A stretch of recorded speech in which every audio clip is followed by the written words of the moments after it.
Welcome back to SSC smart classes. तो जैसा कि मैंने एक तरीके से आपको पूरा कंप्लीट मॉडर्न हिस्ट्री पढ़ा दिया। अब जो गांधी जी से रिलेटेड या फिर जितने भी टर्म्स हैं, आंदोलन हैं, उनको थोड़ा सा डिटेल में हम जानेंगे ताकि आपको क्लियर हो जाए। साथ में बहुत ही बेस्ट तरीके से मैंने ये सारी चीज़ें कंपाइल की हुई हैं। तो अगर आपको पीडीएफ चाहिए, डिस्क्रिप्शन में लिंक है, वहाँ पे आप जा कर के देख सकते हैं। तो देखिए यहाँ पे आंदोलन का प्रथम चरण या उदारवादी काल, गांधी जी तक पूरा समझाने के लिए मैं फटाफट से आपको एक क्विक रिवीजन सारी चीज़ों की दे दूंगा। तो 1885 से 1905 का मैं काल बताता हूँ। एक्चुअली हुआ क्या था, बम्बई में हुए प्रथम अधिवेशन के पश्चात कांग्रेस की जो शक्ति थी वो लगातार उसमें वृद्धि होती गई। प्रारंभिक 20 वर्षों में सुरेंद्रनाथ बनर्जी, दादा भाई नौरोजी, फिरोज शाह मेहता, गोपाल कृष्ण गोखले, व्योमेश चंद्र बनर्जी एवं पंडित मदन मोहन मालवीय ने भारतीय राष्ट्रीय कांग्रेस का नेतृत्व किया। ठीक है, ये क्या थे, इन्होंने उदारवादी तरीकों से जो है वो समाचार पत्रों के माध्यम से, ठीक है, इन्होंने बड़े ही वैधानिक तरीकों से एक जो है वो माध्यम से, ठीक है, ये जनता में प्रसारित करते थे अपनी मांगे जो थे। याचिकाओं स्मरण पत्रों को विनम्र भाषा में लिखकर ये गृह सरकार के समक्ष जो है वो प्रस्तुत करते थे। ठीक है, इन नेताओं पर ये जो ब्रिटिश उदारवाद का पूरा पूरा जो था प्रभाव था, अतः ये उदारवादी कहलाए तथा इनका युग उदारवादी युग कहलाया। अपने उदारवाद तरीकों से कांग्रेस ने प्रतिवर्ष अधिवेशन कर राष्ट्रीय जागृति, राजनीतिक शिक्षा तथा भारतीयों में संगठन की स्थापना, ठीक है, भावना उत्पन्न करने का कार्य किया। 1892 में क्या हुआ, इंडियन काउंसिल एक्ट आया, जिससे भारतीयों की जो पहले की अपेक्षा अधिक राजनीतिक अधिकार जो है वो उनको मिले। उसके बाद देखिए, कांग्रेस में भाग लेने वाले सदस्यों की संख्या में लगातार वृद्धि हो गई, किंतु अनेक विद्वानों ने उदारवादियों, ठीक है, अनेक विद्वानों ने उदारवादियों की कार्य पद्धति की कटु आलोचना भी की। उसके बाद देखिए, जो भी हो, जितना भी हो, जितना भी सत्य है कि उदारवादियों ने अपने तरीकों से स्वतंत्रता प्राप्ति हेतु संघर्ष किया। उसके बाद देखिए, द्वितीय चरण है जिसमें 1905 से 1919 का टाइम पीरियड है। 1905 ईस्वी से लेकर के 1919 के मध्य कांग्रेस का नेतृत्व एक नवीन उग्र विचारधारा के नेताओं तथा लोकमान्य तिलक नेताओं जैसे लोकमान्य तिलक, विपिन चंद्र पाल, अरबिंदो घोष, लाला लाजपत राय आदि द्वारा किया। ठीक है, ये सारे क्या थे, आपके उग्रवादी जो थे नेता थे। बंगाल विभाजन के पश्चात इस समय विचारधारा का उदय हुआ। ये लोग नरम दल के नेताओं से भिन्न विचार के थे। ठीक है, इनका भी लक्ष्य सेम ही था, स्वराज प्राप्ति रखना। ठीक है, उनका विचार था कि स्वशासन के बिना कोई सुधार जो है वो नहीं हो सकता। वही बात है, जब तक हम राज नहीं करेंगे तब तक, जब तक दूसरे राज करेंगे तब तक भारत हमेशा गुलामी के उसमें बंधा रहेगा, बंधन में। ठीक है, तो उसको जो है सुधारना होगा और स्वशासन के बिना कोई सुधार नहीं हो सकता। उन्होंने न तो हिंसा का आश्रय लिया और न सरकार के कानूनों की अवज्ञा की बात की। उन्होंने मात्र सरकार के साथ असहयोग की नीति अपनाने का सुझाव दिया। 1907 के सूरत अधिवेशन में दोनों वर्गों में टकराव हो गया। नरम दल के रास बिहारी घोष चुनाव जीत गए और उग्रवादी तिलक पराजित हुए। ठीक है, उन्हें कांग्रेस से निष्कासित भी कर दिया गया। 1908 में उन्हें 6 वर्ष की जेल हो गई। विपिन चंद्र पॉल ने अवकाश ले लिया, उन्हें कांग्रेस से निष्कासित कर दिया। 1908 में उन्हें 6 वर्ष की जेल हुई और विपिन चंद्र पाल ने उन्हें अवकाश ले लिया। ठीक है, उसके बाद देखिए, अरविंदो घोष पांडिचेरी और लाला लाजपत राय अमेरिका चले गए। जब तिलक जेल से छूट कर आए तो उग्रवादियों की पुनः जो गतिविधियां हैं वो शुरू हो गई। 1916 में उग्रवादी कांग्रेस में पुनः प्रवेश कर गए और उनका प्रभुत्व जो है वो बढ़ता ही गया। ठीक है, उसके बाद आगे देखिए, 1905 में बंगाल का विभाजन हुआ, सभी को पता ही है। बंगाल में बढ़ती हुई राष्ट्रीय चेतना से ब्रिटिश सरकार चिंतित हो उठी, अतः तत्कालीन गवर्नर लॉर्ड कर्जन ने बांटो एवं राज्य करो की नीति का अनुसरण किया। राष्ट्रीय भावनाओं को कुचलने के उद्देश्य से उसने 20 जुलाई 1905 ईस्वी में बंगाल विभाजन कर हिंदू एवं मुसलमानों में फूट डाल दी। लॉर्ड कर्जन द्वारा किया गया बंगाल विभाजन भारत की राष्ट्रीयता पर धूर्ततापूर्वक जो था एक तरीके से आक्रमण था। मतलब यहाँ पे एक तरीके से क्या हुआ था, इन्होंने फूट डाल दी थी उसमें भारतीय लोगों में, हिंदू और मुसलमानों में एक तरीके की फूट डाल दी थी और भारत की जो राष्ट्रीय भावना थी उसको कुचलने का इसमें प्रयत्न किया गया। मतलब एक तरीके से ये भारत की नींव ही हिलाना चाहते थे और इस विभाजन का सर्वत्र क्या हुआ, विरोध हुआ। इस आंदोलन ने सभी वर्ग के लोग जो है वो प्रभावित हुए। सरकार ने इस आंदोलन को दबाने का असफल जो है वो प्रयास किया। सुरेंद्र नाथ बनर्जी ने समस्त भारत का भ्रमण किया। कांग्रेस ने प्रतिवर्ष भंग के विरोध में प्रस्ताव पारित किया। 1911 में भंग को जो है वो सरकार ने रद्द कर दिया गया और अविभाजित बंगाल की पूर्ण जो है वो स्थापना हो गई। उसके बाद देखिए 1905 में स्वदेशी और बहिष्कार आंदोलन भी चले। जगह जगह सभाएं आयोजित की गई। वंदे मातरम का गान करते हुए अनेक टोलियां जुलूस में के रूप में निकाली गई। आंदोलनकारियों ने विदेशी वस्त्रों का बहिष्कार करके स्वदेशी आंदोलन चलाया। अनेक स्थलों पर भारतीयों ने विदेशी कपड़ों की होली जलाकर अंग्रेजी सरकार के समक्ष अपना जो विरोध है वो प्रकट किया। ठीक है, अपना विरोध जो है वो उन्होंने प्रकट किया।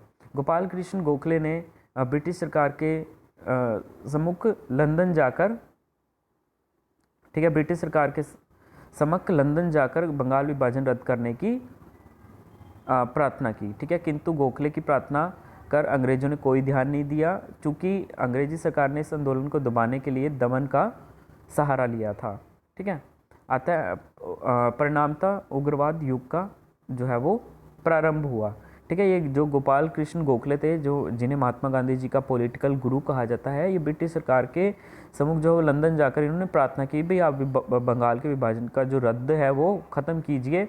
ठीक है, लेकिन अंग्रेज़ों ने सुनी नहीं इनकी। उसके बाद देखिए मुस्लिम लीग का उदय हुआ 1906 में। राष्ट्रीय आंदोलन की बढ़ती हुई शक्ति को देख करके राष्ट्रीय आंदोलन को कमज़ोर करने के उद्देश्य से फूट डालो और शासन करो की नीति का अनुसरण कर बंगाल विभाजन कर दिया गया। यहीं से अंग्रेज जो थे कुछ हद तक अपने उद्देश्यों में सफल हो गए। हिंदू एवं मुसलमानों के बीच मतभेद उत्पन्न हो गए। ठीक है, मुस्लिम नेता सर सैयद अहमद खान ने मुसलमानों को पृथक निर्वाचन एवं विभिन्न सेवाओं में उचित प्रतिनिधित्व के लिए उकसाया। ठीक है, तो हुआ क्या था, मतलब जो राष्ट्रीय आंदोलन था उसकी बढ़ती हुई शक्तियों को देखकर राष्ट्रीय आंदोलन को कमज़ोर करने के उद्देश्य से फिर अंग्रेज वही थे, फूट डालते थे और शासन करने की नीति, वहीं से इन्होंने बंगाल के विभाजन की भी शुरुआत की थी, इसी चीज़ को चलते हुए, इसी कॉन्सेप्ट को उठा करके। ठीक है, और उन अंग्रेज जो काफ़ी हद तक सफल भी हुए थे और हिंदू और मुसलमानों में मतभेद भी उत्पन्न हुए थे। मुस्लिम नेता सर सैयद अहमद खान ने मुसलमानों को पृथक निर्वाचन एवं विभिन्न सेवाओं में उचित प्रतिनिधित्व के लिए उकसाया। लॉर्ड मिंटो ने इसका समर्थन लिया। ठीक है, उसके बाद परिणाम स्वरूप 30 दिसंबर 1906 में ढाका में अंग्रेज समर्थक मुसलमानों ने नवाब बक्कासल मुल्क की अध्यक्षता में मुस्लिम लीग की स्थापना की, जिसके प्रमुख उद्देश्य थे भारतीय मुसलमानों को ब्रिटिश सरकार के प्रति वफादार बनाना और भारतीय मुसलमान के राजनीतिक अधिकारों और हितों की रक्षा करना। प्रारंभ में लीग सांप्रदायिकता नीति करना, ठीक है, हितों की रक्षा करना। प्रारंभ में लीग सांप्रदायिकता नीति का अनुसरण करती रही, किंतु बाद में इसी नीतियों में कुछ परिवर्तन हुआ और लीग कांग्रेस के समीप आ गए। मतलब अंग्रेज का इनको पता लगता रहा कि अंग्रेज जो हैं वो एक तरीके से फूट डाल रहे हैं, उन्होंने हमारा एक तरीके से हमें यूज़ किया है, लेकिन वो हमारे पक्ष में नहीं है। सूरत अधिवेशन 1907। भंग के पश्चात गोखले ने लंदन जाकर ब्रिटिश सरकार के समक्ष जो है वो बंगाल विभाजन रद्द करने की प्रार्थना की।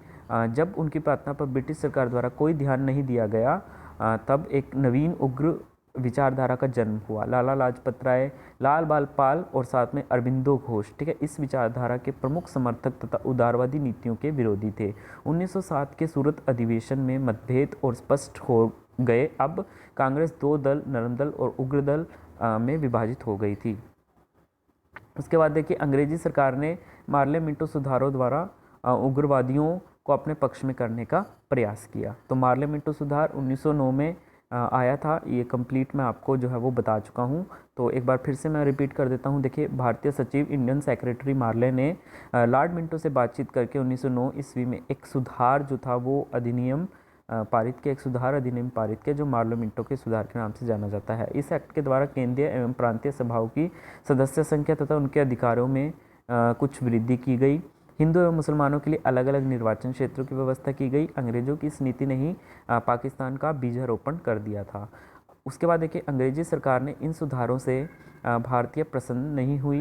केवल अलीगढ़ विचारधारा के मुसलमान पृथक निर्वाचन क्षेत्र सुविधा से प्रसन्न हुए। ठीक है। अलीगढ़ विचारधारा के मुसलमान जो थे पृथक निर्वाचन क्षेत्र जो थे उसी सुविधा से प्रसन्न हुए थे। मार्ले मिंटो सुधार अधिनियम के उदारवादी नेताओं ने भी जो थी वो निराशा फैल गई थी। उसके बाद देखिए राजद्रोह सभा अधिनियम 1911। मार्ले मिंटो सुधार अधिनियम से उग्रवादी सर्वाधिक जो थे वो असंतुष्ट हो गए थे अंग्रेजी सरकार के खिलाफ। ठीक है, तो दिल्ली ये यहाँ पे देख लेते हैं राजद्रोह सभा अधिनियम। मार्ले मिंटो सुधार अधिनियम से उग्रवादी सर्वाधिक असंतुष्ट हो गए थे अंग्रेजी सरकार के खिलाफ क्रांतिकारी गतिविधियां और तेज हो गई थी। इस गतिविधियों के दमन हेतु ब्रिटिश सरकार ने 1911 ईस्वी में राजद्रोह सभा अधिनियम पारित किया। लाला लाजपत राय, अजीत सिंह व अनेक क्रांतिकारी नेताओं को गिरफ्तार कर जेल भेज दिया। फिर उसके बाद आता है 1911 में दिल्ली दरबार लगा। जो दिल्ली दरबार था ना, ये लॉर्ड होर्डिंग ने 1911 में क्यों लगाया गया था दिल्ली दरबार? दिल्ली में एक भव्य दरबार आयोजित किया गया क्योंकि इंग्लैंड से सम्राट जॉर्ज पंचम और महारानी मेरी को बुलाया गया था। दरबार में बंगाल विभाजन के रद्द होने की घोषणा की गई। साथ ही यह भी घोषणा की गई कि अब भारत की राजधानी कलकत्ता के स्थान पर दिल्ली होगी। ठीक है, मतलब बंगाल विभाजन को वो रद्द करेंगे। बांग्ला भाषा क्षेत्र को एक प्रांत बना दिया गया तथा एक अन्य घोषणा से बिहार व उड़ीसा के नाम से एक नवीन प्रांत बना दिया गया। देखिए, जो बंगाल प्रांत था ना, उसमें आपका बंगाल था, उड़ीसा था, बिहार था, तीनों था। अब क्या करा इन्होंने, जो बिहार और उड़ीसा था ना, उनको एक अलग से प्रांत बना दिया गया और बांग्ला भाषा क्षेत्र का प्रांत जो था वो अलग कर दिया गया। ठीक है, समझ गए आप। अब नेक्स्ट देखिएगा आप, उसके बाद देखिए 1913 में हुआ आपका गरम दल का गठन। ठीक है, गदर दल का गठन हुआ 1 नवंबर 1913 को संयुक्त राज्य अमेरिका स्थित सैन फ्रांसिस्को नगर में पंजाब के महान क्रांतिकारी नेता लाला हरदयाल ने रामचंद्र तथा बरकतुल्ला के सहयोग से गदर दल का गठन किया। अन्य देशों ने भी इसकी शाखाएं खोली गई। रास बिहारी बोस, राजा महेंद्र प्रताप, अब्दुल रहमान तथा कामा आदि इस दल के प्रमुख सदस्य थे।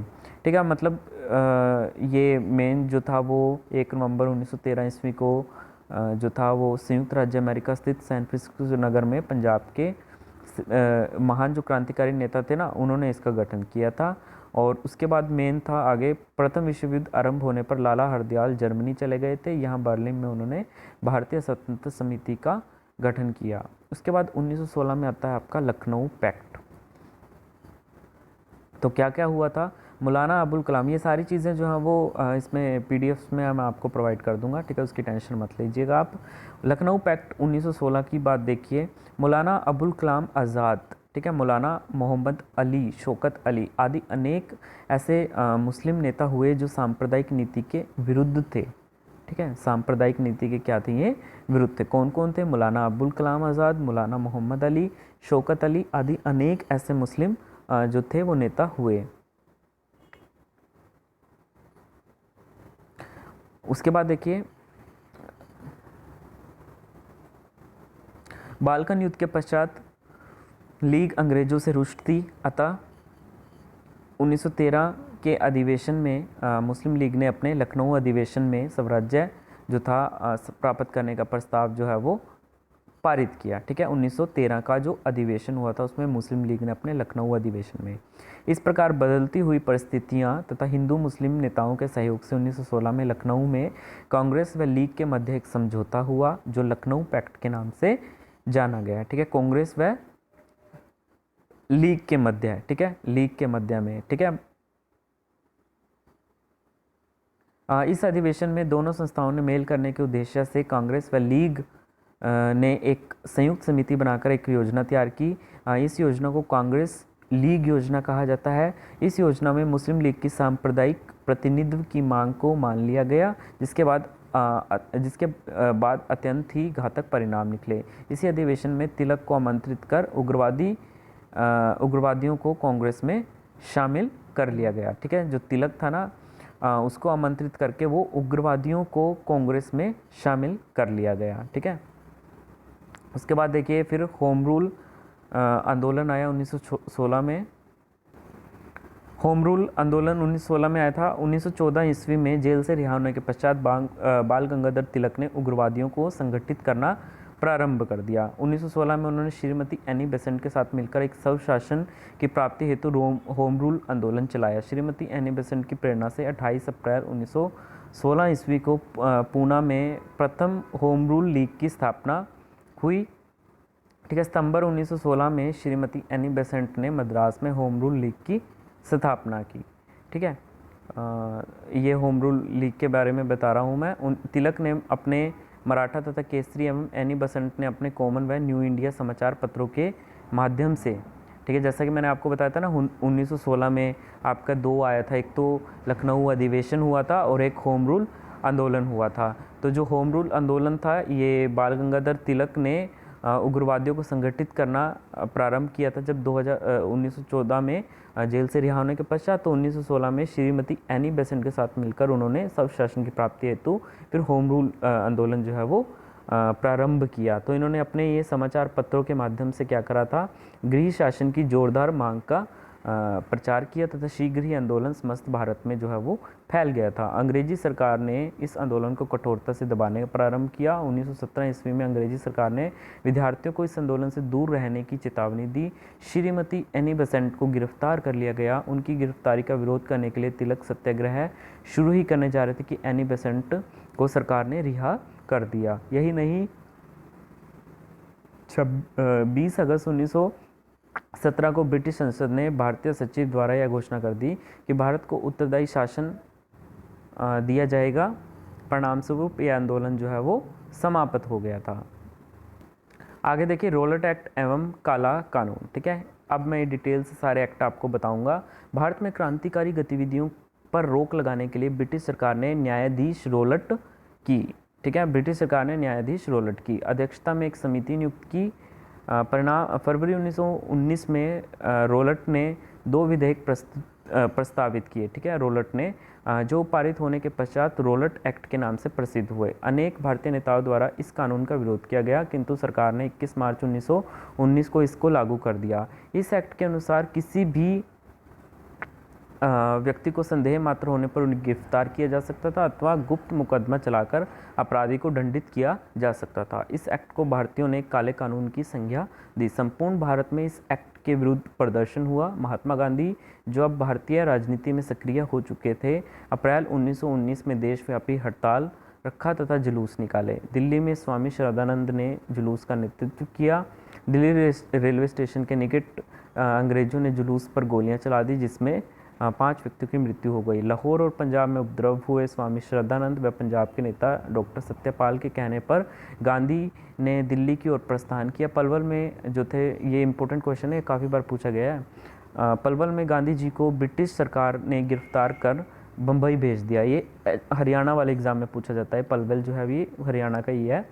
तो पलवल में गांधी जी को ब्रिटिश सरकार ने गिरफ्तार कर बम्बई भेज दिया। इस एक्ट से भारतीयों में एक और अधिक जो थी वो राष्ट्रीय भावना जागृत हो गई। जलियांवाला बाग जो हत्याकांड हुआ था 1919, महात्मा गांधी जी की गिरफ्तारी से जनता में और अधिक उत्तेजना जो है वो फैल गई। अंग्रेजी सरकार ने भारतीयों के विरोध को दबाने के उद्देश्य से अमृतसर के 2 प्रसिद्ध नेताओं डॉक्टर किचलू व डॉक्टर सत्यपाल को गिरफ्तार कर अमृतसर के थे, ये बताया था इनके बारे में मैंने आपको, गिरफ्तार कर अज्ञात स्थान पर भेज दिया।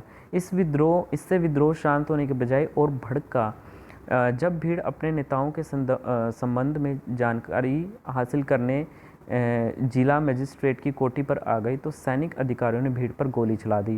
गोली से 2 व्यक्ति मारे गए। उत्तेजित भीड़ ने एक बैंक में आग लगाकर वहां के अंग्रेज मैनेजर की हत्या कर दी। 10 अप्रैल 1919 का अमृतसर का शासन सैनिक अधिकारियों को सौंप दिया। 13 अप्रैल बैसाखी के दिन अमृतसर के जलियांवाला बाग में भारतीयों द्वारा एक आम सभा का आयोजन किया गया। जब सभा चल रही थी तब अंग्रेज जो थे जनरल डायर ने उसे गैर कानूनी घोषित कर भीड़ पर बिना चेतावनी दिए गोली चलवा दी, जिसमें 400 व्यक्ति मारे गए तथा 2000 से आसपास घायल हो गए, किंतु वास्तव में मरने वाले व घायलों की संख्या कहीं इससे अधिक थी। भारतीय इतिहास में घटना जलियांवाला हत्याकांड के नाम से प्रख्यात है। इस घटना से अंग्रेज और भारतीयों के बीच वैमनस्यता और अधिक बढ़ गई। इस घटना का संपूर्ण भारत पर असर पड़ा। अब आंदोलन का जो तीसरा और महात्मा गांधी का जो चरण था 1919 से 1929 का। तो स्वतंत्रता संग्राम के तीसरे चरण में गांधी जी का सक्रिय राजनीति में प्रवेश हुआ। इस दौरान उन्होंने जो था अंग्रेज़ों के खिलाफ अनेक आंदोलन प्रारंभ किए। इससे पूर्व 1894 ईस्वी में तक गांधी जी अफ्रीका में रहे थे। वहाँ उन्होंने, इनका जन्म कब हुआ था? 1869 में गुजरात के पोरबंदर नामक स्थल पर हुआ। विवाह किससे हुआ था? कस्तूरबा बाई से हुआ था गांधी जी का। वहाँ उन्होंने जातीय भेदभाव के विरुद्ध सफल सत्याग्रह आंदोलन चलाया। 1915 में भारत आकर गांधी जी जो थे भारतीय राजनीति में प्रविष्टि हुई। 1916 में अहमदाबाद के समीप साबरमती आश्रम की स्थापना की। 17 में इन्होंने बिहार स्थित चंपारण में किसान आंदोलन चलाया और 1918 में खेड़ा में कर नहीं नो टैक्सेशन आंदोलन चलाया और अहमदाबाद में मिल मजदूरों की लड़ाई लड़ी। प्रारंभ में गांधी जी जो थे भारत में संवैधानिक सुधारों के हिमायती थे, इसलिए उन्हें तिलक व एनी बेसेंट द्वारा चलाए गए होम रूल लीग में भाग नहीं लिया, क्योंकि शुरू में जो गांधी जी थे भारत में क्या थे? संवैधानिक सुधारों के हिमायती थे। किंतु 1919 के अमृतसर अधिवेशन के बाद जो हुआ था, गांधी जी ने अंग्रेजी शासन के खिलाफ खुलकर आवाज़ उठाई और भारतीय राजनीति में सक्रिय रूप से भाग लिया। आंदोलन के इस तृतीय चरण में अनेक घटनाएं हुई। उसके बाद देखिए खिलाफत आंदोलन जो 1919 से 1900 लगभग जो थे 22 तक ये चला। कह रहे हैं ब्रिटेन के प्रधानमंत्री ने भारतीय मुसलमानों को अनेक धार्मिक मामलों में हस्तक्षेप न करने का वचन दिया था,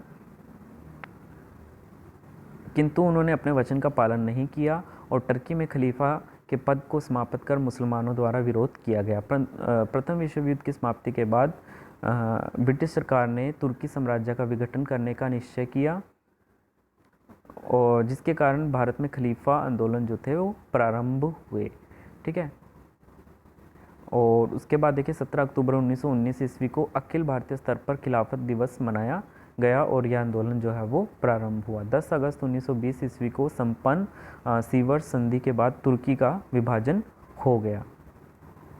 मौलाना मोहम्मद अली और शौकत अली ने खिलाफत कमेटी का गठन कर अंग्रेज़ों के खिलाफ खिलाफत आंदोलन प्रारंभ कर दिया। इस आंदोलन का समर्थन कांग्रेस द्वारा किया गया, क्योंकि महात्मा गांधी के विचार से अंग्रेज़ों के खिलाफ हिंदू और मुसलमान के एक होने का यह स्वर्णिम अवसर था। यह मुस्तफ़ा कमाल पाशा के नेतृत्व में टर्की में खलीफा की सत्ता समाप्त कर दी गई। तो 1922 में यह आंदोलन स्वतः ही समाप्त हो गया। ठीक है, तो जब मुस्तफ़ा कमाल पाशा के नेतृत्व में टर्की में खलीफा की सत्ता जो थी वो समाप्त कर दी गई थी, तब 1922 में आंदोलन अपने आप ही समाप्त हो गया था। उसके बाद देखिए असहयोग आंदोलन। गांधी जी को रोलट एक्ट एवं मॉन्टेग चेम्सफोर्ड सुधार में बड़ा आघात लगा गांधी जी को। ठीक है, तो मुसलमानों ने भी खिलाफत कमेटी का गठन कर खिलाफत आंदोलन शुरू किया।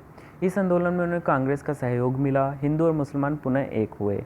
गांधी जी ने अंग्रेजों के खिलाफ असहयोग आंदोलन चलाने का निश्चय किया। सितंबर 1920 में कलकत्ता में कांग्रेस का विशेष अधिवेशन बुलाया गया। इस अधिवेशन में गांधी जी ने असहयोग आंदोलन का प्रस्ताव रखा। देशबंधु चित्तरंजन दास व मदन मोहन मालवीय ने इस प्रस्ताव का विरोध किया, किंतु मोतीलाल नेहरू एवं अली बंधुओं के समर्थन से यह प्रस्ताव पारित हो गया। गांधी जी एवं अली बंधुओं ने समस्त भारत का भ्रमण कर आंदोलन का वातावरण तैयार कर लिया। दिसंबर 1920 ईस्वी के कांग्रेस के नागपुर अधिवेशन में इस प्रस्ताव की पुष्टि कर दी गई। उसके बाद देखिए असहयोग आंदोलन का आरंभ।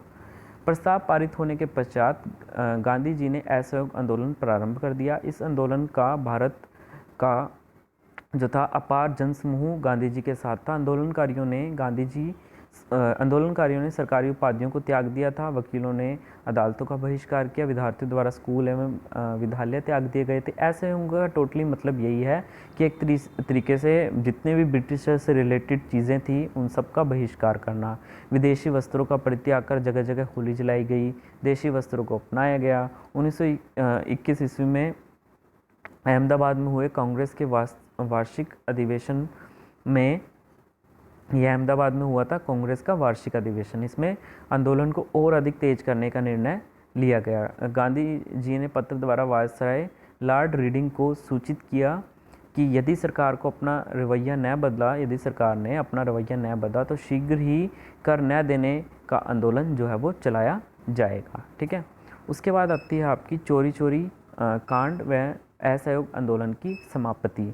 असहयोग आंदोलन की समाप्ति जो थी वो चोरी चोरी कांड की वजह से हुई थी, क्योंकि गांधी जी टोटली क्या थे, अहिंसावादी थे, वो हिंसक नीति को प्रमोट नहीं करते थे।